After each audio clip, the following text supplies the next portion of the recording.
کیا لینگویج کو سیاسی لحاظ سے اور کاروباری لحاظ سے اس طرح استعمال کیا جاتا ہے کہ کروڑوں لوگوں کی سوچ اور ان کے جذبات اور ان کے سلیکشنز اور ان کے احساسات کو کنٹرول کیا جا سکے؟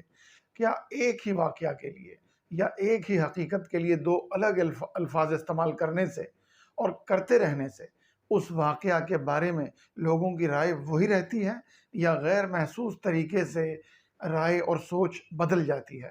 مثال کے طور پر ویتنام وار کے دوران، بلکہ ویتنام وار سے پہلے سویلین کیجولٹیز کی اصطلاح استعمال ہوتی تھی، جس کا مطلب تھا کہ ایسے لوگوں کی اموات جو کہ جنگ میں حصہ نہیں لیتے، غیر مسلح افراد کی اموات، نان کمبیٹنٹ یا لڑائی میں حصہ نہ لینے والے افراد کی اموات۔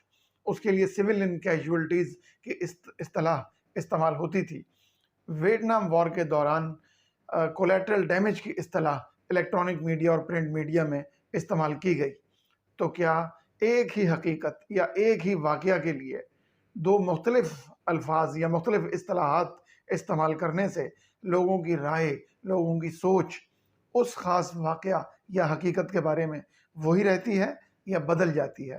کیا لوگ کولیٹرل ڈیمیج، جب اسی حقیقت کو کولیٹرل ڈیمیج کہا جاتا ہے، تو کیا لوگ اسے اتنا ہی برا سمجھتے ہیں جتنا سویلین کیجولٹیز کو سمجھتے ہیں، یا لوگوں کی رائے میں تبدیلی آ جاتی ہے؟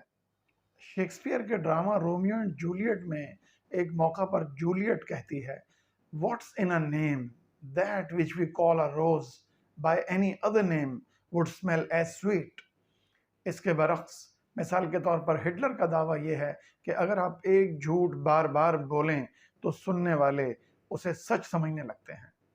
میر تقی میر نے مثال کے طور پر کہا تھا "پرستش کی یہاں تک کہ اے بت تجھے نظر میں سبوں کی خدا کر چلے"، یعنی اگر بت کو اس حد تک پرستش کی جائے تو بہت سارے لوگ اس بت کو ہی خدا سمجھنا شروع کر دیتے ہیں، اور نہ صرف یہ کہ لوگ اسے خدا سمجھنا شروع کر دیتے ہیں بلکہ یہ بھی ممکن ہے کہ وہ بت بھی خود کو خدا سمجھنا شروع کر دے۔ تو ایک طرف تو شیکسپیئر کا یا جولیٹ کا نقطہ نظر ہے کہ آپ روز کو کسی بھی نام سے پکاریں وہ روز روز ہی رہتا ہے۔ دوسری طرف ہٹلر یا میر تقی میر کا، ہٹلر اور میر تقی میر کا یہ نقطہ نظر ہے کہ آپ اگر ایک جھوٹ بار بار بولیں تو لوگ اسے سچ سمجھنا شروع کر دیتے ہیں۔ مثال کے طور پر اگر نقالی کو فن اور الو کو رات کا شہباز کہنا شروع کر دیں تو لوگ آہستہ آہستہ تسلیم کر لیتے ہیں، اور اسی کے برعکس اگر ایک سرسبز و شاداب باغ کو صحرا بنا کر پیش کیا جائے تو لوگوں کو وہ بھی تسلیم کروایا جا سکتا ہے۔ مشہور لنگوسٹ سیپیر کے مطابق دو الگ زبانیں بولنے والے لوگ دو الگ دنیاؤں میں رہ رہے ہوتے ہیں۔ سیپیر کے الفاظ میں "No two languages are ever sufficiently similar to be considered as representing the same social reality. The worlds in which different societies live are distinct worlds, not merely the same world with different labels attached."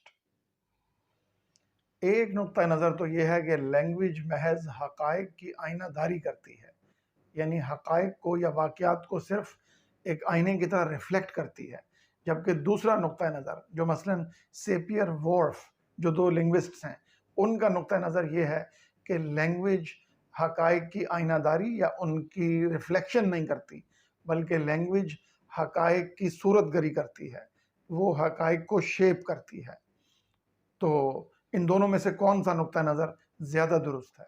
مثال کے طور پر American south میں کسی بھی عمر کے سیاہ فام افراد کے لیے بوائے کا لفظ استعمال کیا جاتا تھا، جو ایک حد تک اب بھی استعمال کیا جاتا ہے، یعنی سیاہ فام شخص یا بلیک، خواہ وہ بچہ ہو یا جوان ہو یا بوڑھا ہو، اس کے لیے بوائے کا لفظ استعمال کیا جاتا تھا۔ تو کیا اس لفظ کو استعمال کرنے سے کسی قسم کے سیاسی مقاصد حاصل نہیں ہوتے؟ مثال کے طور پر اس کو بوائے کہنے سے ایک تو یہ کہ یہ قرار دیا جاتا ہے کہ یہ ذہنی طور پر کمتر ہیں، اور دوسرے یہ کہ یہ ظاہر کیا جاتا ہے کہ یہ کمتری نیچرل ہے، یہ قدرتی ہے، اور تیسرے یہ کہ ان کو یہ قدرتی قرار دینے سے یعنی انفیریورٹی کو قدرتی قرار دینے سے ضمیر کی خلش سے بھی خود کو بچایا جاتا ہے۔ سیپیر کی تحقیق کے مطابق ہوپی لینگویج میں وقت کے حوالے سے پریزنٹ، پاسٹ اور فیوچر ٹینسز موجود نہیں ہیں۔ وہ وقت کو ماضی، حال اور مستقبل میں تقسیم نہیں کرتے، اسی لیے مثلاً وہ ڈائریز نہیں بناتے، فیوچر ٹارگیٹس نہیں بناتے، شیڈیولز نہیں بناتے، بایوگرافیز نہیں لکھتے۔ تو یہ ان کی زبان کی لیمیٹیشن کی وجہ سے۔ اسی طرح عربی زبان میں اونٹ کے لیے کم از کم 20 الفاظ موجود ہیں۔ فلپینز کی ایک کمیونٹی کے پاس چاول کی مختلف اقسام کے لیے 92 الفاظ یعنی 92 الفاظ موجود ہیں۔ یعنی ایک اردو بولنے والا شخص یا فرینچ یا انگلش بولنے والا شخص چاول کی ان تمام اقسام کو الگ الگ نہیں پہچان سکتا، جیسے فلپینز کمیونٹی کے وہ لوگ پہچان سکتے ہیں جن کے پاس 92 الفاظ موجود ہیں۔ اسی طرح مثال کے طور پر یا اس کے برعکس انگلش لینگویج میں آٹوموبیلز کے لیے 92 الفاظ موجود ہیں۔ تو اب جو دوسری کمیونٹیز جن کے پاس اتنے الفاظ نہیں، تو وہ گاڑیوں کی ان تمام ویرائٹیز کو اتنی آسانی سے پہچان نہیں سکتے جتنی آسانی سے وہ لوگ پہچان سکتے ہیں جن کے پاس یہ تمام الفاظ موجود ہیں۔ اسی طرح انگلش میں اگر کوئی شخص اپنے ٹیچر کا ذکر کر رہا ہے تو وہ مائی ٹیچر کہتا ہے، جبکہ کورین میں وہ جو لفظ استعمال کرتا ہے اس کا مطلب بنتا ہے آور ٹیچر۔ محض ترجمہ سے یہ بات نہیں سمجھی جا سکتی کہ انگلش سپیکنگ ممالک مثلاً یو ایس اے میں فرد کو مرکزی اہمیت حاصل ہے، جبکہ کورین کلچر میں گروپ کو مرکزی اہمیت دی جاتی ہے۔ ایک اور مثال لیجئے۔ مثال کے طور پر ایک بام کا نام سمارٹ بام ہے اور ایک اور بام کا نام ڈیزی کٹر ہے۔ ڈیزی ایک پھول کا نام ہے۔ تو کیا اس طرح کے نومن کلیچر سے، اس طرح نام دینے سے لوگوں کی رائے سازی کرنے میں کچھ مدد ملتی ہے؟ یقیناً یہ بات تو درست ہے کہ لینگویج کے ذریعے سوچ کو پوری طرح سے کنٹرول تو نہیں کیا جا سکتا، لیکن لینگویج کے ذریعے سوچ پر اثر انداز ضرور ہوا جا سکتا ہے۔ ایک اینتھروپولوجسٹ کے مطابق we do not see the lens through which we look، یعنی ہم اس لینس کو نہیں دیکھتے جس کے ذریعے ہم دنیا دیکھتے ہیں۔